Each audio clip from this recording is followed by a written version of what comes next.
¿Ha escuchado de los remedios caseros que se han curado del COVID por remedios caseros? ¿Usted los recomienda o cree en eso? Pues ha habido muchas historias, muchas anécdotas, ¿no? De gente que utiliza pues varias cosas, ¿no? Desde los tés de ajo, los tés de X o Y medicamento herbolario, hasta el cloro propio que estuvieron promocionando. En realidad, eh, independientemente de que sea creyente yo o no, pues más bien lo que hay es una ausencia de evidencia científica que soporte que el uso de ese tipo de remedios condicione realmente la curación o la mejoría de un paciente. Digamos lo que todo ha quedado en lo anecdótico, y nosotros como científicos pues nos tenemos que ceñir al rigor metodológico que nos permite demostrar la eficacia de los tratamientos, ¿no? Entonces sería muy difícil pensar o que yo te pudiera concluir en este momento si hablo a favor o en contra, porque en realidad no es que esté a favor o en contra, sino que más bien lo que nosotros los científicos pedimos es que cuando se hable de tratamientos en el entorno de una pandemia, pues evidentemente nos basamos en los resultados que derivan de estudios metodológicamente aterrizados, hechos, en donde sí se pueda demostrar estadística y clínicamente que tal o cual medicamento, tal o cual intervención realmente influye en la mejoría de un paciente. Y cuando quieres hacerte una prueba rápida porque vas a ir de viaje y te lo piden, o por ejemplo yo hace poco tuve que ir a una competencia y nos pidieron hacernos las pruebas rápidas. ¿Usted qué tan eficaz cree que son las pruebas rápidas o confiables? Bueno, las pruebas rápidas tienen su utilidad y de hecho pues lo hemos visto en el curso de esta pandemia, porque durante todo 2020 prácticamente no se desarrollaron pruebas rápidas. Simplemente lo que se desarrollaron fueron cassettes que medían de manera cualitativa los anticuerpos y a través de ello poder estimar si un individuo estaba infectado o no. Y la prueba que es el estándar de referencia es la prueba molecular, o sea, es decir, un estudio donde se detecta el material genético del virus a través de una técnica de reacción en cadena de la polimerasa. Las pruebas rápidas que empezaron a surgir, que pues fue casi a inicios de 2021, ya en el segundo año de la pandemia, o quizá a finales del 20, empezaron a desarrollarse, y las que tienen registro sanitario aquí en México, pues tienen su utilidad en ciertos escenarios, sobre todo en escenarios en donde el acceso a la prueba molecular es limitado, ¿no? Tienen sus fallos, nosotros ya, y esto es consultable, es fuente que pueden buscar inclusive en el Google si ustedes quisieran, pero nosotros ya tenemos publicaciones de este hospital junto con otros colaboradores en donde se ha demostrado que esa prueba rápida, al menos la primera que salió, que fue la que evaluamos, la de Panbio, la de Abbott, pues tiene sensibilidades bajas en ciertas condiciones, ¿no? Sobre todo se ve muy dependiente de la carga viral. Entonces tú puedes tener un individuo que tenga COVID y que si ese individuo tiene una carga viral bajita, probablemente la prueba rápida te salga negativa. Y entonces uno asume falsamente que el individuo no tiene COVID cuando lo que tiene es que tiene COVID con una carga viral baja, ¿no? Y entonces la única manera de detectar eso es con las pruebas moleculares, ¿no? Entonces ese es el principal limitante, que son dependientes de la carga viral y que son dependientes del tiempo de los síntomas. Nosotros en ese estudio pues también concluimos que la primera semana es como en el tiempo en donde mejor se desempeña en la prueba rápida, y a partir de la segunda semana su sensibilidad es extremadamente baja. Y en individuos que tienen cargas virales muy bajitas, pues también tiene un desempeño muy malo. Solamente detecta 2 de cada 10 infectados cuando la carga viral es muy baja, ¿no?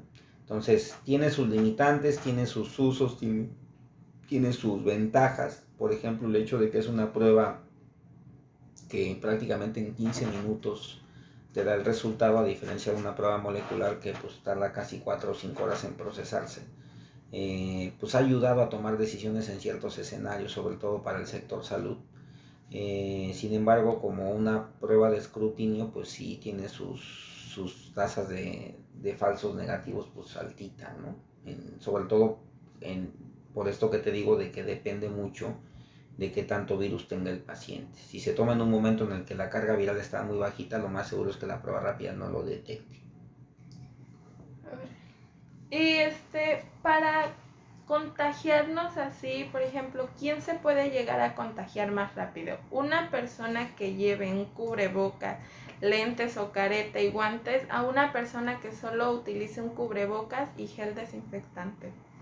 Esto también ha cambiado a lo largo de la pandemia, porque si ustedes recuerdan, al inicio pues el temor y el pánico era extraordinario en toda la población, no solo de México, sino del mundo entero, de tal manera que pues prácticamente la población se confinó y la gente que salía pues salía casi como dentro de una burbuja, ¿no?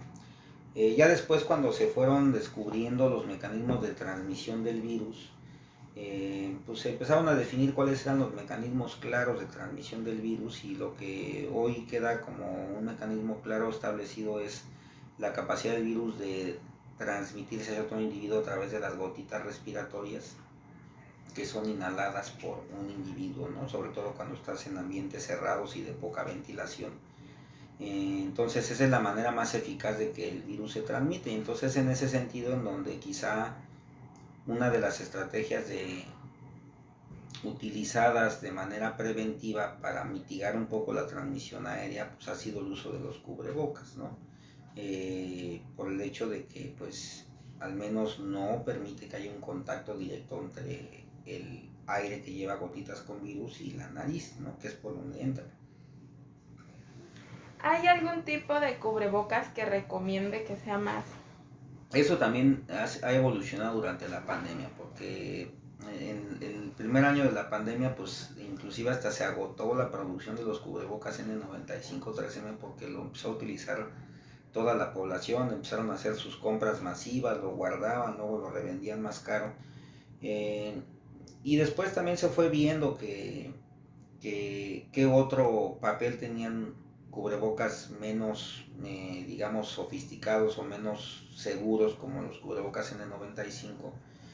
Y pues hoy en día lo que sí se recomienda es que los cubrebocas que se utilicen para atender pacientes, sobre todo para el personal de salud, sí sean cubrebocas N95, o sea, cubrebocas que filtren partículas muy diminutas de tal manera que no den paso a estas partículas virales.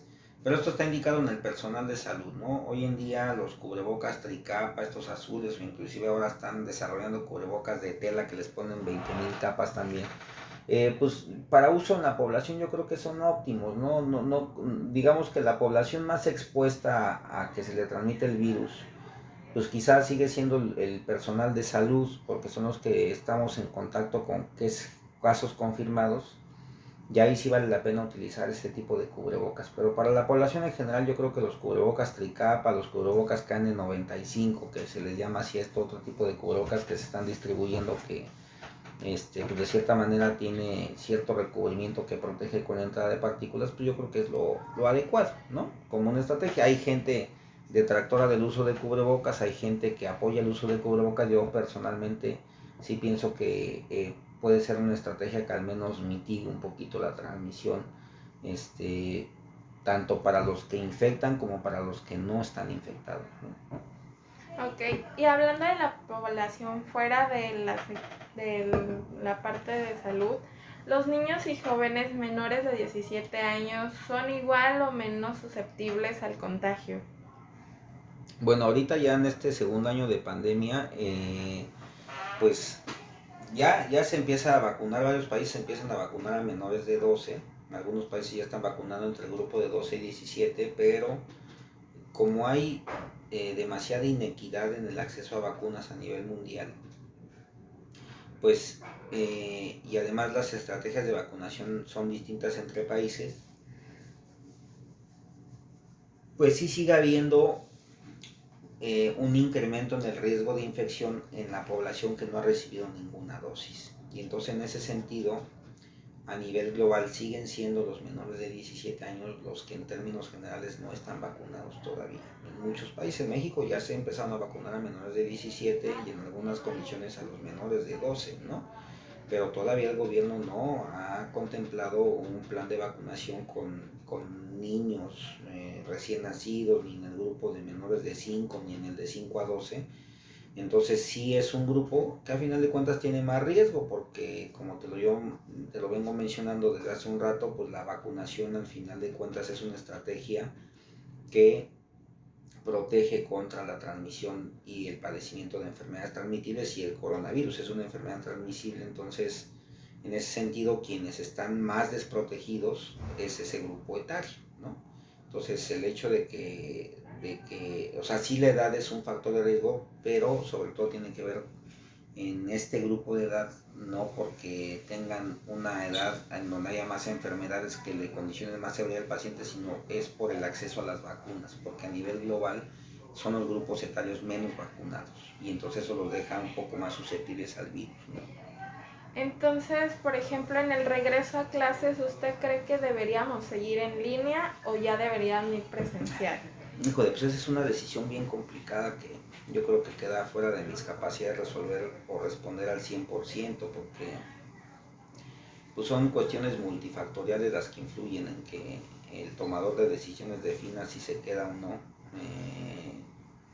Y yo creo que tiene que ser una decisión razonada entre varias instancias, no solamente en el personal de salud, sino también las autoridades educativas, las autoridades sanitarias, pues tomando en cuenta que también ya es un segundo año, ¿no? O sea, también digamos, la población pues no se puede quedar estancada en tanto tiempo, no solamente en lo económico, en lo comunitario, sino también en la cuestión educativa, ¿no? Porque pues obviamente en los próximos años nosotros vamos a observar que pues, estos 2 años prácticamente para muchos han sido perdidos en términos del aprendizaje. No podemos dejar a la población pues que siga así sin tener el derecho a la educación como se debe de llevar. Por otro lado, pues tenemos escuelas públicas que no tienen la infraestructura para montar clases en línea, que no tienen el soporte tecnológico que se requiere, porque pues, definitivamente esta pandemia no estaba pensado, y entonces esa migración tecnológica en las escuelas públicas pues, es en mucho menor proporción que en las escuelas privadas. Entonces ahí también hay inequidad, porque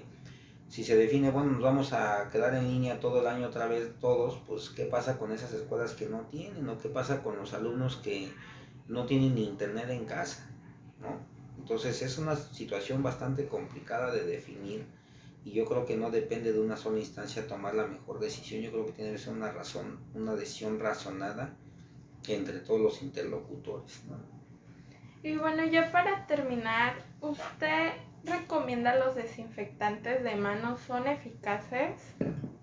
Bueno, esto también ha evolucionado durante la pandemia, pero pues una de las estrategias que más previene la infección por el coronavirus, pues además del uso del cubrebocas, también ha sido el uso de alcohol, ¿no? El uso de alcohol gel, que pues a final de cuentas es un viticida, o el uso de jabón, que también es una sustancia que pues de cierta manera mitiga la dispersión del virus. Entonces yo creo que el uso de gel y el uso de desinfectante, de jabón en las manos y todo eso, pues sí es un mecanismo que ayuda a prevenir la dispersión del virus, ¿no?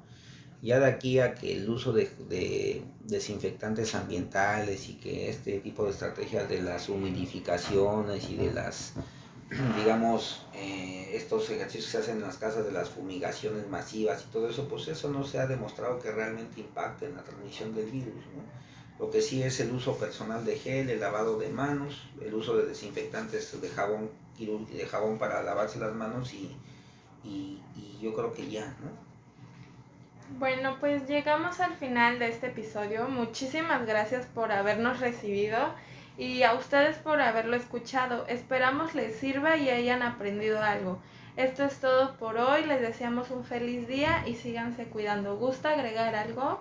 Pues no, nada más que sepan en términos generales que pues esta pandemia aún no se ha terminado, sigue habiendo transmisión del virus, y yo creo que seguirá habiendo todo este año. Entonces pues es muy importante también la salud mental, emocional, el hecho de que continúen con las medidas de sana distancia, las medidas de protección que han estado establecidas para que se mitigue esta dispersión y se pueda llegar a un equilibrio más rápido de la pandemia, ¿no?